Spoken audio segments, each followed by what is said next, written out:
Know when we are live. We're Oh, live. Hi, everybody. Hello, hello, hi. hello.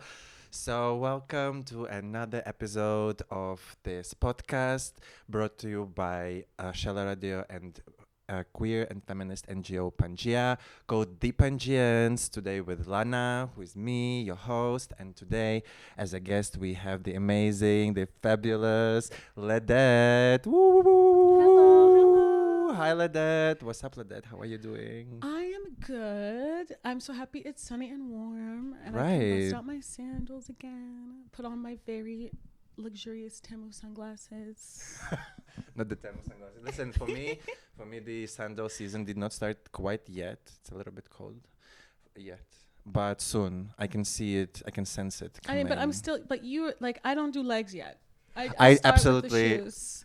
And Lana is serving legs, and I'm serving toes. today, and this is how we make a perfect combination. We have it all. We You just. ask for it, we have it. You name it, we have it. So, before we start with our today's topic, which is community, I would like to make a couple of shout outs to the most recent Pangea's events that are coming later this month. Okay. So, what are we having here? On the May 20th, which is next week, we will have an educational session, as we always do every other Tuesday in Prague LGBTQ Center. The topic, I'm not quite sure the topic is out there yet, so maybe there will be a little surprise, or maybe the post is coming. You don't know, you just come and check it out, okay? That's how you do it. On the next day, on Wednesday, on the May 21st, there will be a queer speed dating is back by Pangea. It's open for everybody. All you need to do is to go to Pangea's Instagram page, find the link in the bio, and sign up. And that's it. Also, before the speed dating itself, there will be a short educational session by Lana on the topic of polyamory.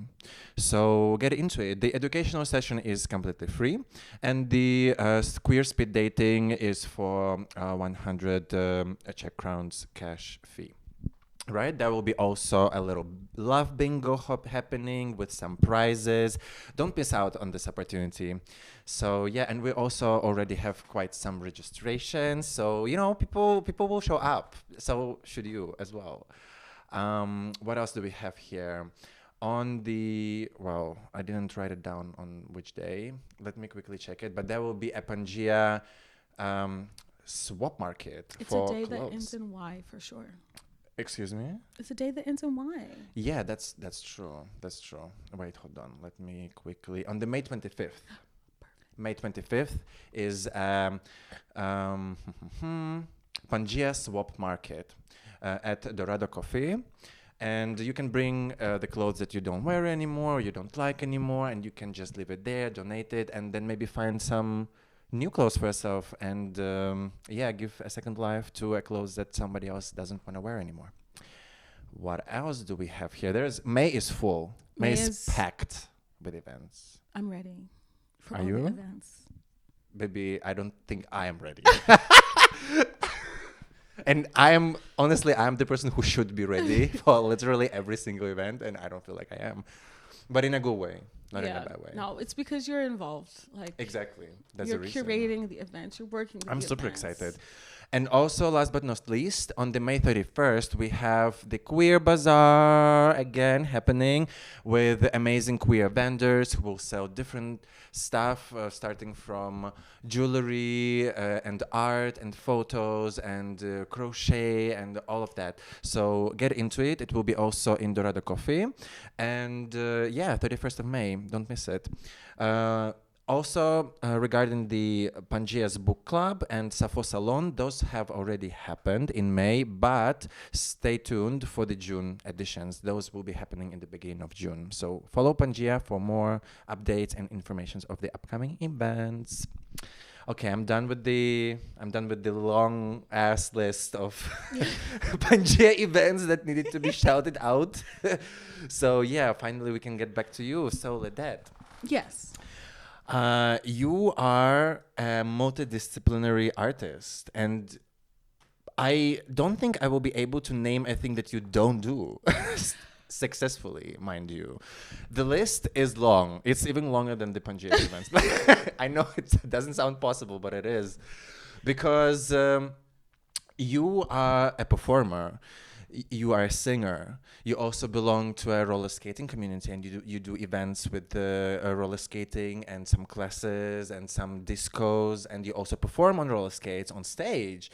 You perform in different shows like Fiki, like Pink Bus, like Queerity. Like you have conquered Prague with your performance, and I love it. This is actually how I think I like stumbled upon your persona. I saw you performing at one of the Queerities, and I fell in love. I was like, wow, who is this girl? One moment. How do you identify yourself? What's your pronouns? I didn't ask you. I do she, they, but for me, like, I always love how the concept of like queerness and gender are evolving over time. And I just have to say this for all the people who feel like me. I'm confused. Just like everybody else. Yeah, sometimes I'm like, like, because I was talking to one of my good friends about this from home. Like when we grew up, there was literally like one option. Yeah. Like you were gay, you were a lesbian. Like maybe you were bi, but that was just like a pit stop on the road. But they don't exist. Gay. Yeah, they don't Obviously, exist. yeah. I am bi and I don't exist. Yes. Like I see myself in the mirror as a ghost. That's like, who are you? I'm just that went real deep, real existential, real fast. That was okay. No, it's like no, that's not really how I feel. But it's like this projection in that, like when I was growing up, was so harsh, and then now it's evolved in so many ways, and I'm just enjoying like actually being able for the first time, like the last few years, for the first time in my life, actually being able to like think and explore my gender for myself in a new way. That's beautiful. And also, if you think about it, like we all know that like queer people exist for so long, like from the very beginning, I would say. And today we like have so many like identities and labels and different stuff that can like help you maybe play with your gender, get into it, try new stuff, try this label, try that label, you know what I mean? And for the longest time, it wasn't really possible. There was just like, there are only two genders and that's it. Yeah. Nothing else, nothing beyond that. So nobody knew about existence of non-binary people. Nobody think about what it is like if you don't fit, if you don't belong, if you feel like you don't belong. And now I feel like with with social media and with everything, it's a little bit more comfortable. Like it's easier to find yourself. Yeah, in this and world. I think the fluidity also comes in the concept of like the fact that seasons change and each person has a season. So sometimes you may feel one way and you're totally entitled to change it if you want, which was never once you were gay for life. And then if you changed your mind, people were confused. But now you can really explore that in different moments, different times. Sometimes I feel more masculine. Sometimes I feel more feminine. Sometimes I feel like something else. And it's nice to be able to actually honor it and acknowledge it. Yeah, Finally. absolutely. Finally. We were stopped from doing this for so long and now we finally can do it. But listen, what you said, can you say it again about the seasons? I loved it. There are seasons change and every person is another season. Yeah, every person, we have different seasons. I love this. It's like our body changes I don't know, like cells every 7 years or something. So that's sometimes true. You find like new allergies or like things you can't eat anymore or whatever. But it's the same with your body. Like I know for me, I have different color palettes, and it's not like for a year, but it's like slowly I find myself wearing like more greens, and then then I realize I've entered an entirely new period of my life. And it's this is how it starts, y'all. At first you start wearing green and then you find out you're gay. Yeah. I didn't want to tell you, but be careful with wearing green. It can it may or may not do you a favor. But that's what they said. So let's get back. I love that we had this little takeaway about the gender and queerness of it all. So you already brought up the topic of you growing up and not being really able maybe to put a finger on how you feel and how you identify yourself. And as you say, gender and sexuality are fluid and they may change. They don't have to, but it's very possible for them to change over the course of your life. So what I wanted to ask you is, could you like give us a little timeline of Ledet? How it all started? How did your childhood look like? Maybe a couple words. And how did you end up here in Prague? Okay, there's some interesting moments. I'll try to be succinct. I was born like this. There's photos of me as a child literally being like, you know, costumes, teddy bear, stage, and I'm like... And Star from the very beginning. Yeah, I was wearing out CDs from musicals in the shower, but my mom is also an actress. And then I have very talented relatives. Like I have one cousin that is a songwriter in LA, and she had her own career as like an R&B hip hop singer. And then I have another cousin who also was the same, who was singing with a well-known group. And I spent time with them both, but like my whole family is very creative and musical.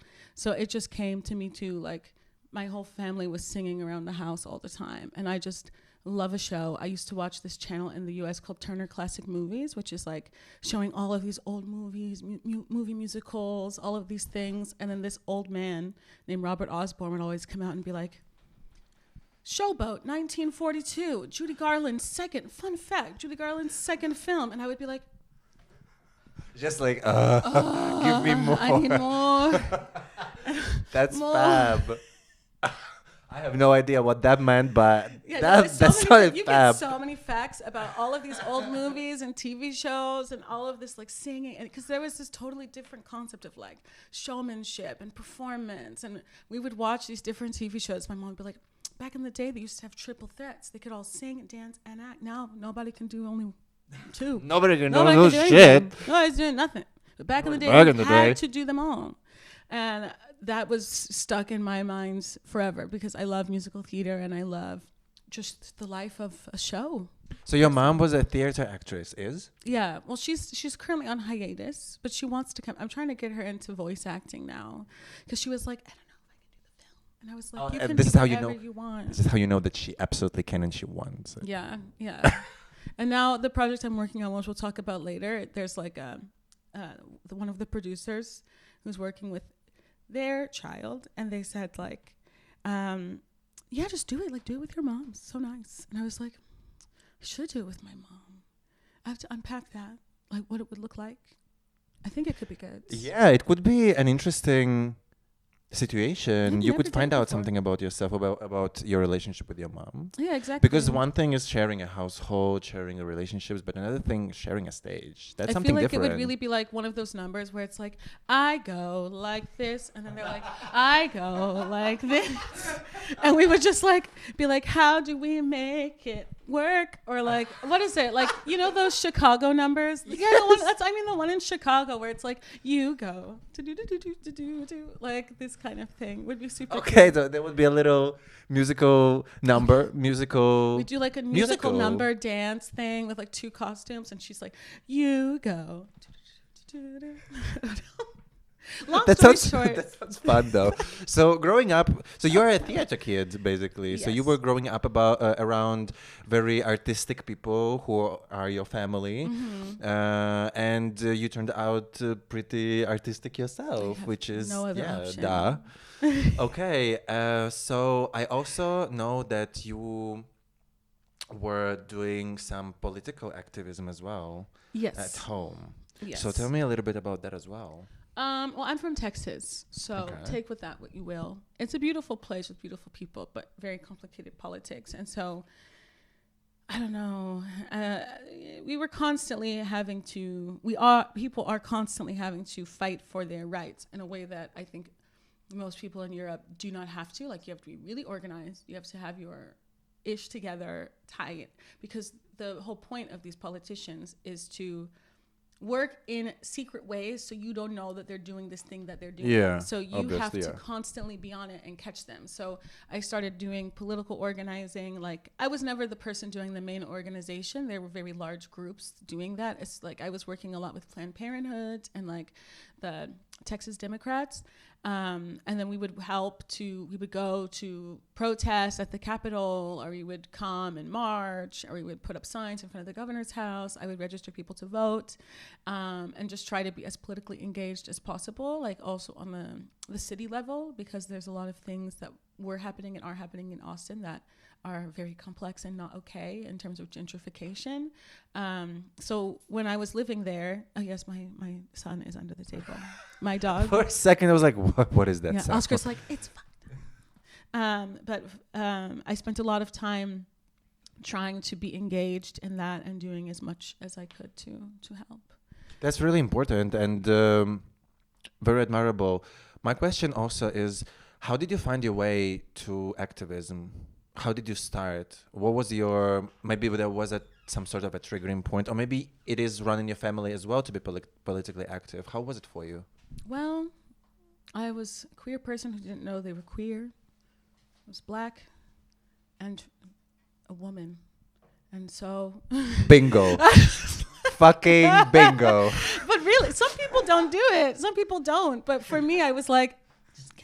And then when I was living in Austin, and it's the Capitol, and you'd be like, the Republicans are trying to pass a bill that restricts women's rights to this and this, and they want to do this and this in the middle of the night, and nobody knows, and we're like, we're going there right now, and then everyone's shouting. There was one particular bill that we were able to block where they were trying to pass it past midnight. They didn't want to acknowledge that it was midnight. So like the motion would have died at midnight, and we were all there. Like, it was full of people, and people were inside of the galleys also shouting. I was like, if they pass this after midnight, which they say is midnight, there's gonna be a riot, and I'm stealing the portrait of George W. Bush to put in my house. I was ready to steal it. I was like, that man would love to live in my house, and I'm going to steal him from the Capitol building. I did not, of course, but I was like, if we're rioting, like, what are we taking? Like, we have to take something. The looting is going to start if this doesn't pass. You put your eye on the... Yeah, we all, with my friends, it was a joke. My friend was like, I'm taking a sconce. I was like, how do you steal a sconce? So every single one of you had like a little how you call it, a little like token that they will like. You're like, if going for, if things go downhill, let's come up with something that will make us feel better. But luckily, someone was like, it died, and we were like, wow. And there was this woman named Wendy Davis who was running for governor. That woman was, I mean, she's still amazing. She did not make it as governor. We have a very evil person as our governor. Not a fan. And I got to meet her as well, like when I was organizing. And once we were standing in front of the governor's mansion protesting, and she was there giving a speech, and she was like, you know, don't give up. Like, I know that it didn't work for me, but if we keep going, it will eventually happen. And then one woman just said, if you were a governor, we could all be drinking margaritas right now. But we're not, because they won't let us rest. And I was like, that is a great way to put it. Like, that's an amazing I would love to just have margaritas with my friends in peace, but I can't have peace because y'all won't stop trying to take my rights away. So I have to get up from my bed, do shit, organize shit, make banners, do all kinds of stuff, do crafts I haven't crafted in ages, call my friends, get on the TV, block the highway, police come, dragging people out, all kinds of crazy stuff.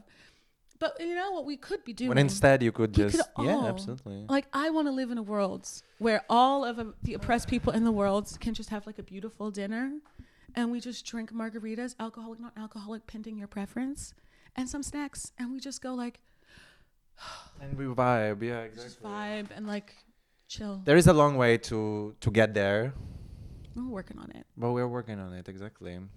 All right, so. You told us a little bit about your artistic beginnings yes. And also a little bit about your political activism back in the US. So at what point did you decide to move to Prague? Or maybe you didn't decide, I don't know. How did that happen for you? I will explain. It's a twofold thing because listen, you didn't need to justify anything. We love that you're here. Oh, look, just get ready. It's very silly. I studied abroad in Prague. because I always wanted to travel. And then I found out that my university, which cost at the time $16,000 a semester, now $30,000. Whoa. Yes. And then I found out that if you study abroad, you only have to pay the price of studying abroad, which to come overseas was $5,000. So I was like, oh, apply. Plus budget for travel. Oh, okay. And then I had to pick where, and in those days there was a book like this big, and they would give you like a series of books that you could read through to find a place. Wait, who are they? Like the university program, okay. The people who facilitate study abroad. And then I opened one book for this program called USAC, and then Prague was just there, and I was like, and there was like a photo of Charles Bridge in black and white. They were not budgeting to put this book in color. The front was in color, the rest was black and white. It had a 2-page description, and I was like, Prague. How do you spell Prague?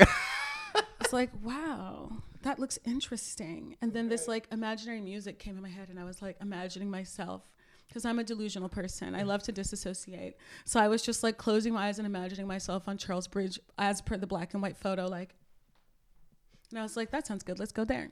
I don't know anybody there. I don't know anything about it. I'm ready for a new experience. Like, you could go to the UK or something too, but that was easy to go somewhere where people speak English. And in this program, you were supposed to study Czech history, Czech music, Czech film, art and architecture, and something called the Czechoslovak New Wave, which I don't know what that was. Czechoslovak what? New Wave. New Wave. Which I didn't know what that was at the time. I was like, whatever.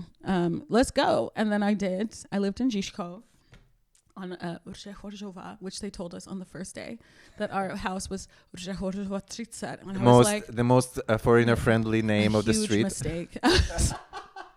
And it was like 2012, so it was just non-stops everywhere. Like old Czech men with like long gray hair, cut off denim vests, those zippy pants, being like, why are you here? And I was like, oh, racism. He's like, Nana, why did you come to this shithole Prague?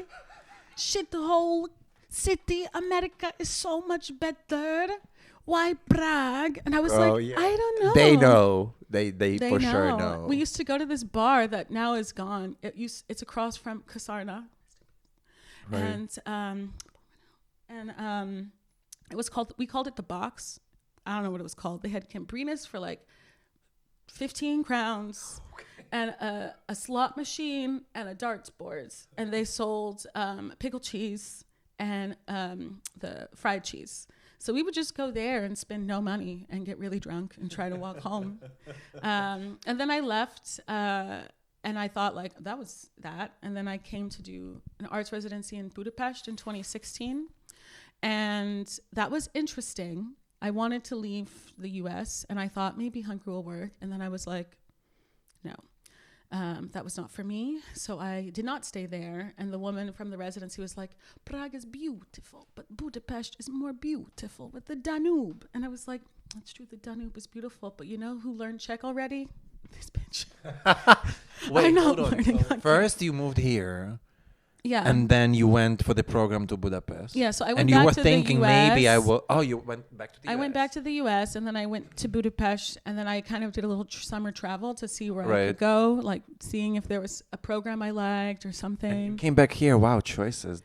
Yeah, I did a puppetry workshop with this program called Puppets in Prague. Random, this but okay. This really nice woman named Leah, and her husband Mirek, who went to Damu, and he's like a master puppeteer. He carves puppets. Right. And it was super cool. One of my professors from Austin told me about it. So I came back, and it was August. I went to Stalin, and it was beautiful. And then they opened this international program at Damu for theater directing. So then I came back to do that. And then I found myself here for longer, including COVID. Well, was having a great time walking so much all the time. Now that was that should have been your moment of black and white Prague, Charles Bridge, and it's just you. That was the moment. Doing your thing. And that was me many times on that bridge alone. And then sometimes I was like getting those Reculas, stress riding them across the bridge, like. You got what you were asking for. Mm-hmm. Don't be mad at it. Yeah. Sometimes I really have to be careful about what I say. That part. Sometimes you have to be careful. All of us, because sometimes it can manifest in such a wild way that you will be crying. But yeah, okay, nice. So, and like today, it marks how many years in Prague for you? Sadumapul, bitch. 7.5 years. That's quite some time. But if you ask the government, it's been almost 6 because they counted the first as half. Because I was a student. But guess what? On this podcast, nobody ever asks government anything. So, no, like once I applied to be a cop, just for fun. I love this story. Can we hear it? I went to a job fair and the Czech secret police and police were there, and I was like, I want to apply. And they were like, what do you mean? And I was like, I want to apply. And they're like, but you're not a citizen. I was like, you can make me a citizen. This is super easy. Because I was playing the law. I'm like, let's try to figure out how to get my goal as fast as possible. Like today. I want citizenship. Become a cop. Become a secret queer cop. And I was like, I would be a great secret cop for the Czech police because they could put me in all of those downtown tourist holes where people are doing illicit things and no one would know. And I could be like, Honza, come in 5. The Brits are there and they're doing lines. And then I come and I'm like, Czech police. And they're like, wait, what?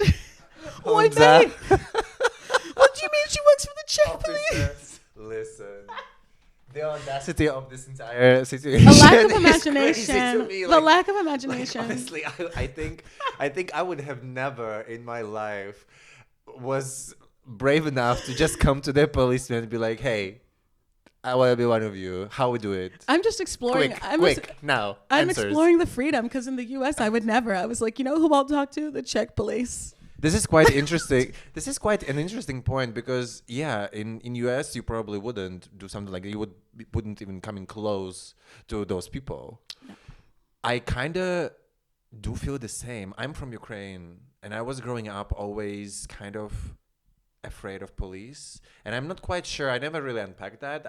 I'm not sure I'm ready to unpack that one yet. You need to save stuff for later. Exactly. Or I will be bored by 40. Like everything is figured out. What now? No. What was I saying? That I was growing up also being afraid of police, even though like I didn't really ever had like a problem with the police or they had the problem with me. But it has always been like in the back of my head that you should be aware. So you shouldn't feel protected. You shouldn't feel nice. You shouldn't feel comfortable around them. No, you should feel aware when they are around. And I don't even really know where it comes from. And you saying, and this feeling, I brought it with me to Czech Republic. And I still kind of don't feel comfortable enough around the policemen here. And you saying that you did that for me is like, wow. Yeah, because the police in theory, they're not policing crime. They're policing you. Exactly. And that's the weird thing about the police. But the Czech police, this is one of the reasons I think I like the Czech Republic over Germany, for example, for me in particular. I like people from a culture that are not following things so seriously. Like Czech people are not taking things to the T, when it comes to like, we'll follow the rules, but if we can find a way to follow the rules in our own way, bury we'll that. do it. And it makes me feel a bit more relaxed. Like I enjoy going to Germany, but also it makes me a bit stressed. Yeah. And we can unpack that also later. There's a lot inside of that. But I think like I used to work when I was studying. I taught these kids English at a school at like 7 a.m, and I would take the bus, this tiny city bus that goes through the center to Damu, and it would plop me off close by, and I would walk. And the Czech police were always on this bus for literally a stop because they didn't want to walk. This is very Czech. And so I would just be on the bus with the cops, me and the cops, and maybe an old woman. And I would be like... And it was literally like they could have walked, but they were having coffee on the square at Peterské náměstí and they chose to wait for the bus. Yeah, this is like from a fucking anecdote or something. Yeah. It's like... This shit like, never really happens until it does. They ain't got no guns. They ain't got no guns. They ain't got no knives. What are they going to do to me? That's crazy. Look at me funny. Czech people do that every day. Yeah. Wow, Ledet, you're fearless. There's definitely some learning for me to do from you because, like, honestly, I could use some of that. I could use some of that. Well, okay, so Sedum Apul. Sedum Apul. Sedum a fucking pool. Proč nevím. That's a really long time. Me myself, I live in Czech Republic. I moved 11 years ago, which is also a quite long time. And honestly, every time, especially the longer I'm here and the more people I meet and the amount of times that it has been brought up that I'm not Czech and I'm Ukrainian and like looking like this, I pass as a Czech and I do speak Czech quite fluently.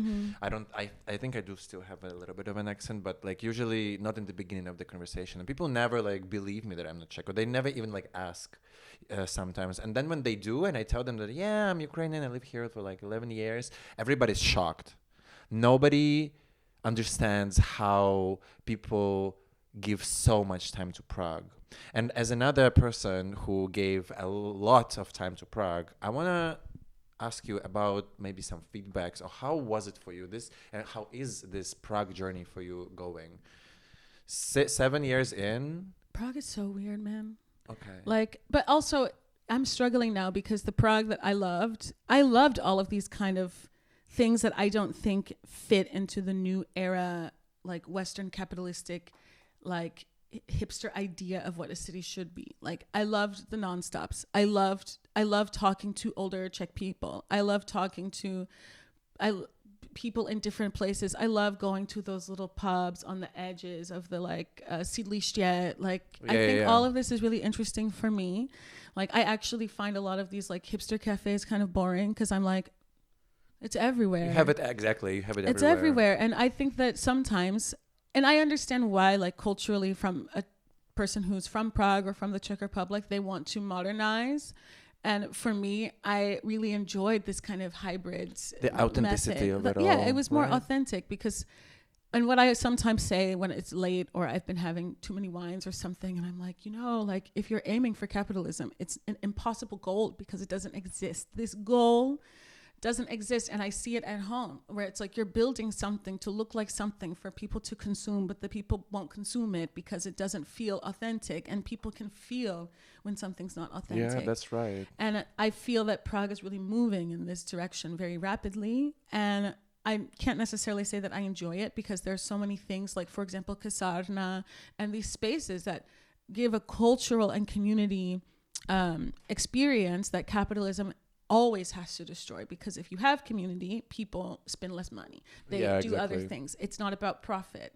So this makes me very sad. But my overall feedback is I think the hardest thing for me coming from the US is that the concept of otherness, it's a different kind of otherness. Like you have groups like in the South, things can be in a way you could say segregated, but it's like, are you a conservative? Like, are you the kind of person who is in the military? Like, what is your vibe? You can find a place for that, but there's also many places where all of these people are at the same place. Yeah. And you have to see them, and they have to share space somehow, good or bad.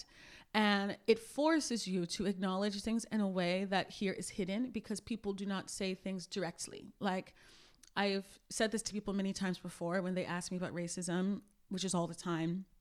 And they're like, isn't it better here than in the US? And I'm like, I'll put it very plainly. I would much rather somebody who's racist be racist to my face than someone be my friend for like 3 years and kikiing with me. Yeah, exactly. And then I find out that they've been kikiing with me to my face and behind my back talking garbage about me, about how they don't like me, how they think that I'm a dumb foreigner, or saying offensive stuff about me as a person. And I don't know. Like, if you're going to be racist, just say it to my face. Then we can have a conversation. And I always have interesting conversations with people who say dumb shit to my face, because then I can talk to you. But if you're just like, oh, whatever, I really don't like it. But I also understand there's a different cultural perspective. And I think that also sometimes leads to like a fear of having other people coming, like, so you find this kind of separation because it's very difficult to do that around people, to not say the truth. So then you have these kind of micro groups that are operating in a way that's very separate, and it's impossible to get them to meet. Like, for me, I went to a Czech university, and I have friends that I met through playing music and performing who are foreigners. And I was in a foreign department in the university, and then I know a lot of friends of mine or like classmates who were Czech. And I would try to get them to come to gigs of mine or to other shows. And it's very hard to go there because there are Czech events that happen at the exact same time. Okay. And there's a competition of like which events to go to because they'll be on the same day. And then I, for the longest time, would try to find a way to mix these communities, which I still really love to do. And it's a trick because also the foreign immigrant community is also like very much doing things just with on their own themselves, especially with English speakers. Like it's hard to get English speakers to also go to something they don't understand. I guess to a certain extent it's normal when there is a very different like state language from English or from some language that that you like stick with people that you at least like talk to and understand. However, after like maybe years, do you feel like people still refuse to like open their minds, let's say, or like trying to join some spaces that are not inherently from immigrants or from non-Czechs, for example? I think it's not intentional. I think it's just what's comfortable. But this is what I like about the events I try to make. I like to make them in a way where there's a lot of different things that you can experience and they're not all language based. Like if, for example, with the roller disco, you have skating, you don't need to talk to skate. That's true. And then you have music. So there's a DJ, there's music afterwards, maybe there's a film. And so those are all things that people from different backgrounds can enjoy. Yeah. And it's a bit frustrating sometimes. Like I apply for funding and it's very hard to define because you really have to start this kind of interactions on a super minimal level. Like when I studied, I did a show that was literally just me sitting on a rug with other people and like a little cactus. Okay. And I would just I would be like, you can ask me any question you want, like difficult or easy. You can ask me anything. And we're just going to start with a basic conversation, but no small talk. And it was really interesting. And I used to do this show a lot. What kind so it was like a show. Yeah, but like. So you were on stage? It was an alternative theater performance. So we were in cafes, hallways. We did it once in the elevator at Damu. And I had one very beautiful actress who was in the elevator doing it. And like she was just constantly going up and down, yeah, up and down. And then the head of the Chino Horror department said that he was like, this is fucking shit. Like I could shit in the elevator and it would be art with all of this shit that I see. Yeah, then do it. Then do it right now. I was like, honestly, that would be hard. So I want to see shit.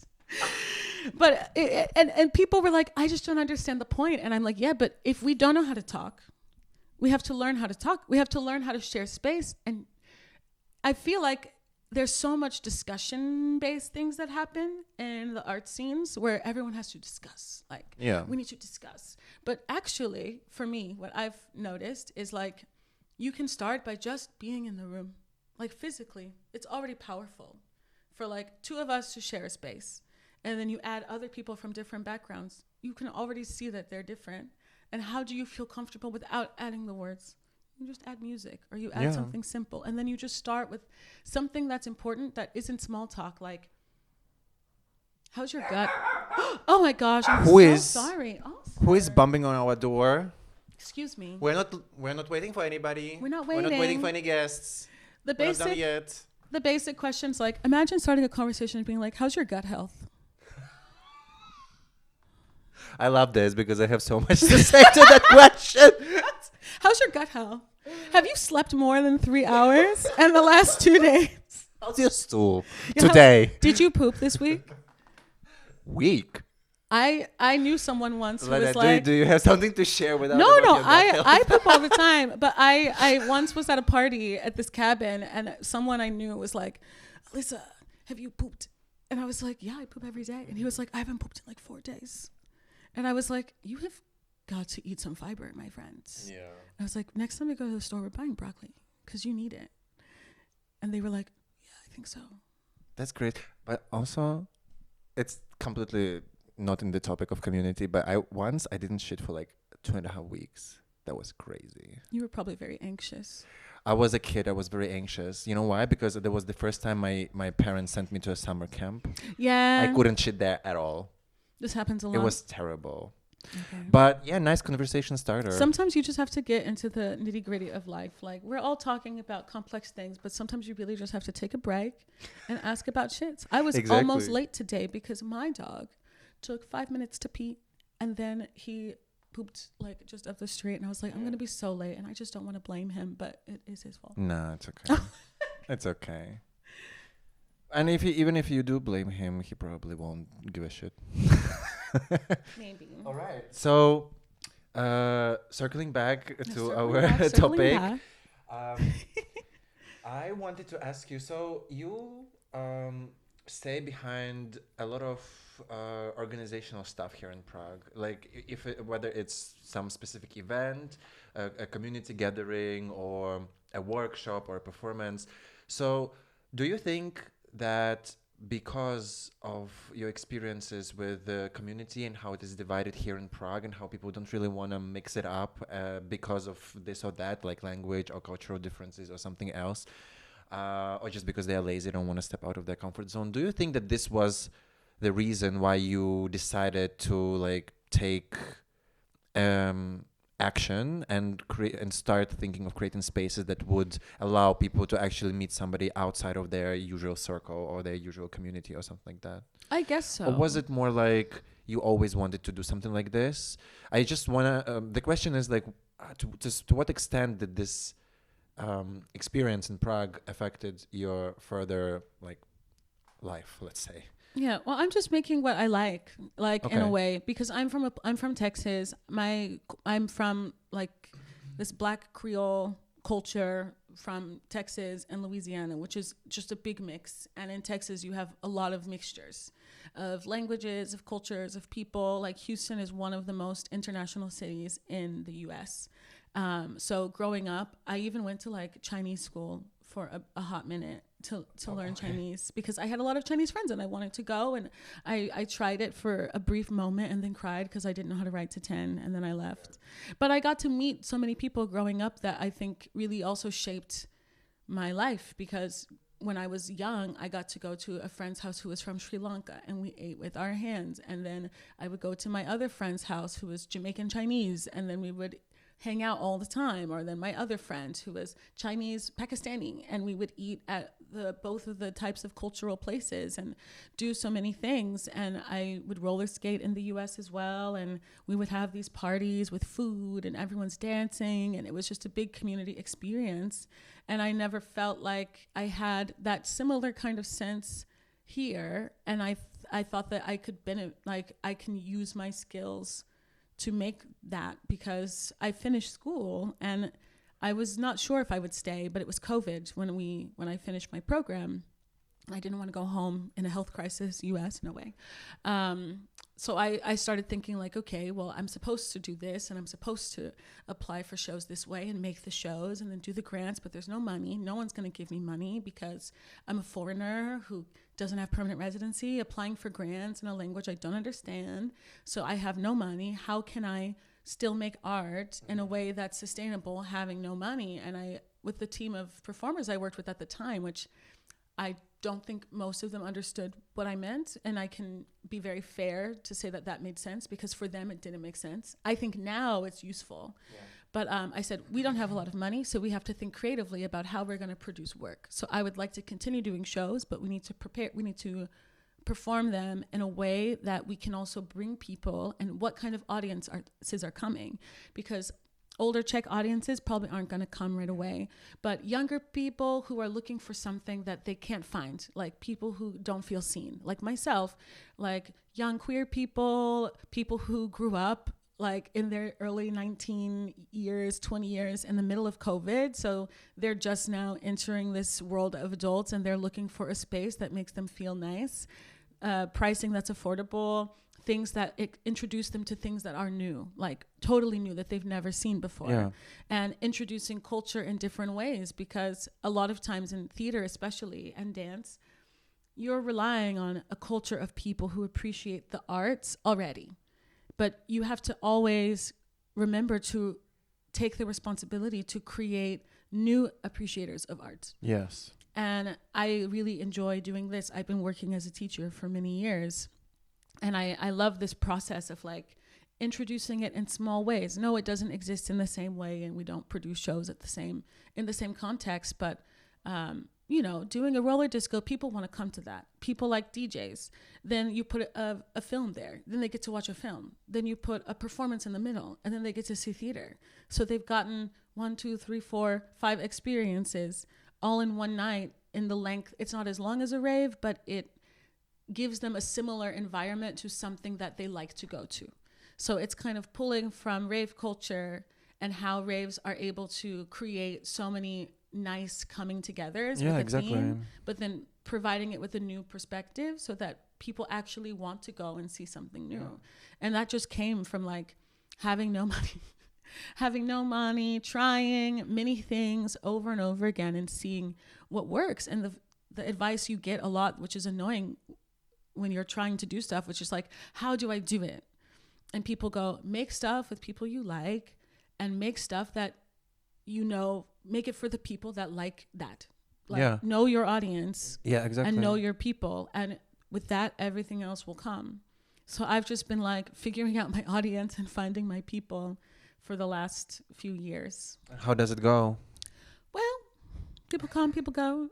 People come and people This go. is how it always works, especially when we are talking about some community-driven spaces and events. But people come and people go because like people come and they realize that maybe this community is not for them. Then maybe it's not giving them what they want, or maybe they want something more or less or whatever, something different, and they leave. That's part of the deal. And that's totally okay. Of course. And I think sometimes that process is actually harder for the other person than Probably. for me. Like, because I like to be like, if you are done, or if you don't want to come, or you don't want to work on it, that's fine. It's completely up to you. Your life journey is your life journey. Like, just do what you need to do. There's no pressure from me. But a lot of people, especially younger, are coming from things that they don't even understand are traumatizing. So they are bringing a lot of pressure, sometimes even on themselves, to perform in a way for a community that actually you don't have to perform for. You can just show up however. And people move from Prague quite a lot, or they go through different phases and changes. And even for myself, so with my NGO, Okra Found, it's like okra, like my favorite food, and then Found like foundation, but we don't really have any money, so we're just calling it Founds, because we want to be a foundation one day. With Okra, we're working on it for many years with a colleague of mine, and then I took it over because now I have permanent residency, so I'm able to like finally take more responsibility. Yay! Finally. More responsibility, yay! But then I found myself so burned out because we had done so much in the last 3 years that this year I'm just taking a break, because I know also in terms of funding in the ministry and all of these things, I really need to figure out how to do it, and also figure out what matters. Like, I don't know if applying for funding right now is what I need to do, but I know that making community events, like, I actually don't even care about, like, I would like to make money and be able to support myself, but my primary goal is to support places that I find to be interesting and inspiring, and important, and then the people who perform, and then hoping that we can find the people who will come, Absolutely. Wow, that's quite fascinating.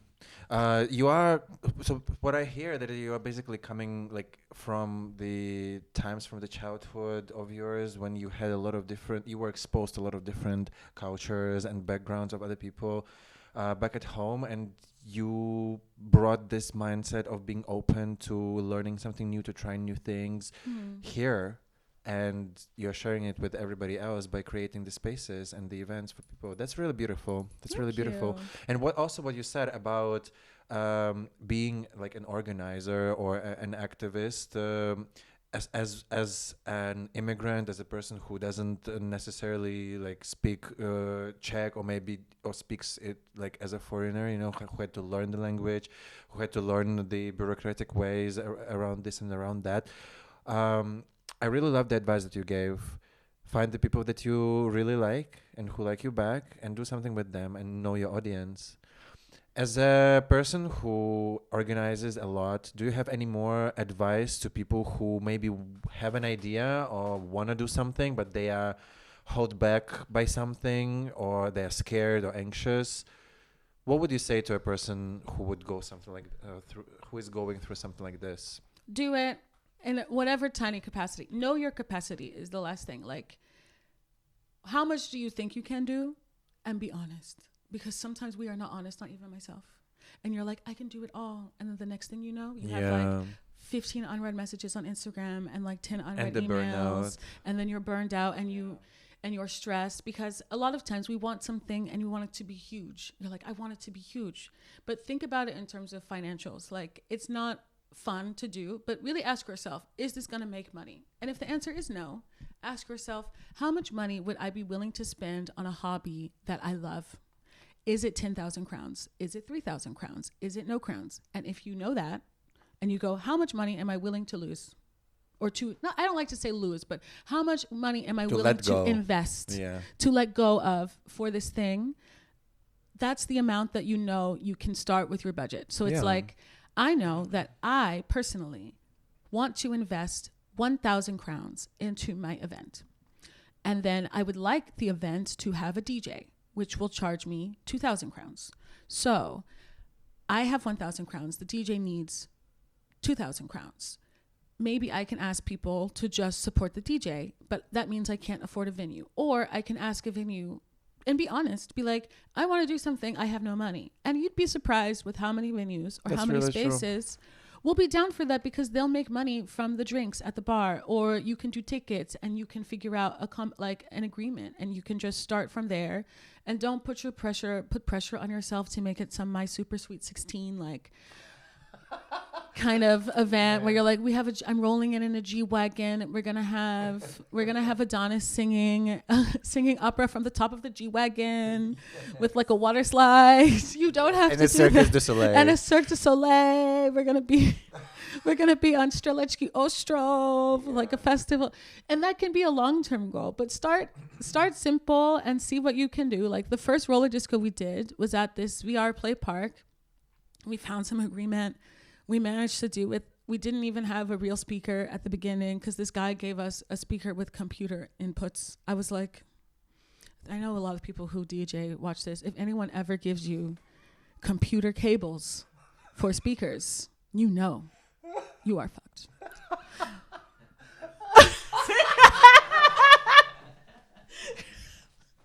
We said, go find a speaker.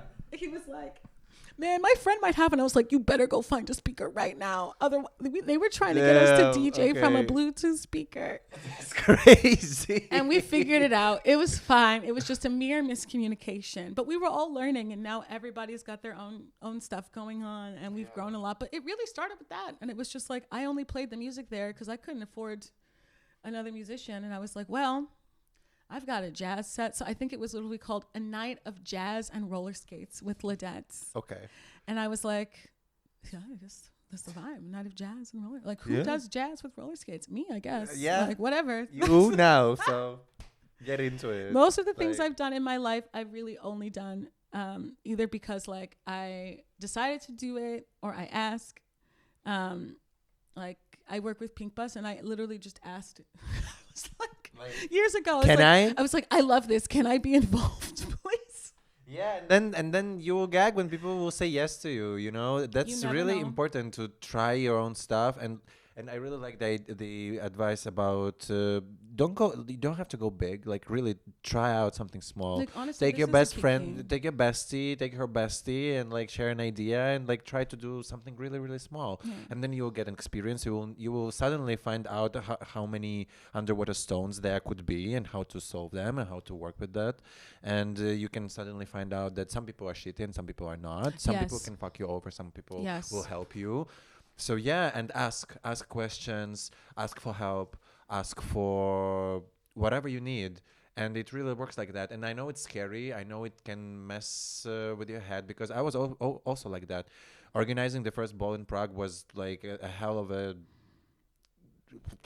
I can't even imagine. It was crazy. Like, and I have to admit, I kind of didn't really know what I was doing, but I was doing something, and it was like messy, and it was not perfect. It was really far from perfect. It was like really far from like what you would experience at a ball like here or anywhere else right now, but it was such an important step because that was the moment when I learned how to work with people, how to work with people that I like and how to work with people that I don't like, how to how to manage crisis situations when something is missing or when something was promised and it's not there. It's really, and it wasn't even a big event. It wasn't a big ball. It was like quite, like it was a smaller one. And yeah, don't be afraid and just go for it. Yeah. Honestly. And also like working with people that you don't like is important because I know a lot of times you're like, well, I don't like them. So who cares? Are they good at budgets? Like you do not have to like them. You need to work with them. And there's a very important aspect to professionalism that has to, because some people you like your bestie may be your bestie, but you let her run tickets once and then she went to go smoke a cigarette down the street and someone stole the cash box because maybe your bestie is not the best person to pick to do the door. You have to really see skills in people and value people based on their qualities and if you actually work well together, even if you're not best friends.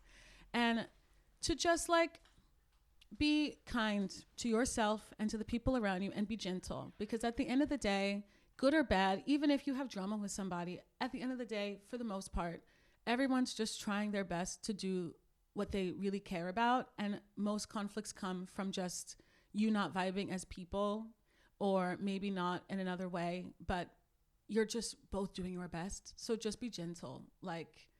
And if you don't like someone, it's okay. Just be gentle on yourself. Breathe, take a minute, go touch some grass and let it go. Exactly. Yeah. So we have last 5 minutes of the show, and I wanted to devote these last 5 minutes to giving you the space to promote whatever you would like to promote. Maybe there are some shows, maybe we could see you on stage sometime soon, or maybe there is a new exciting event that you are preparing, or maybe a performance that will be soon happening. Go for it. Okay. So the following are happening tomorrow at Divalo Comedie. We have the second to last performance of the amazing, queer, spectacular Ya Johanna with English subtitles. Wink. The next performance is the 24th of June. So come to one of those, please. And then we have the premiere of Lysistrata Reloaded, which is going to be at Venuše ve Švehlovce.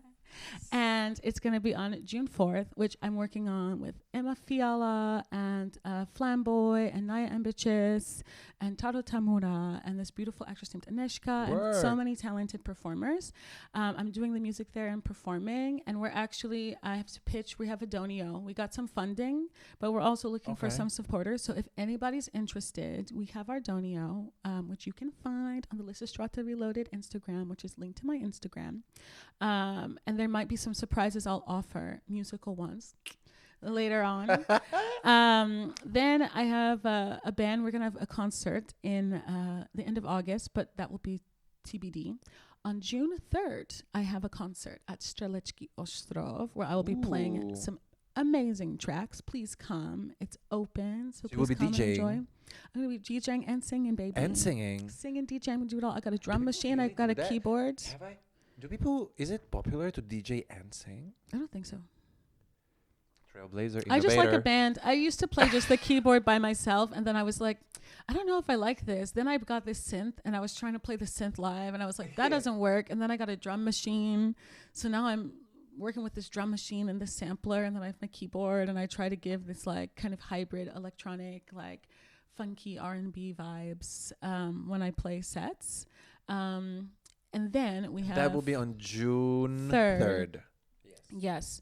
I have a cabaret called the Scorpio Sessions, which due to the protest of others, because they won't let a Scorpio shine, I must call it Scorpio Sessions Presents Other Astrological Signs. So when it's not Scorpio season. Right. So we will have one at the end of June at Slava Concept Shop, and then we'll have another one for Prides. Cute. So I will be posting those on my Instagram. And what else is there? Let's see. For now, I think that's it. But please follow me on Instagram. Follow me on Discord. Join my newsletter, and you'll get all. You have a newsletter? Oh yeah. You are now. Now you do. Now you have to. Actually, I have one, but I've been trying to like figure out how to get people to join it. So this is my like join my newsletter. I'll join. Yes. Thank you. All right. Thank you very much for joining today's so episode of the Pangeans. Oh, and lovely Oscar. Do you have anything to pitch? He says thank you so much. Thank you too. See you next time. Bye bye.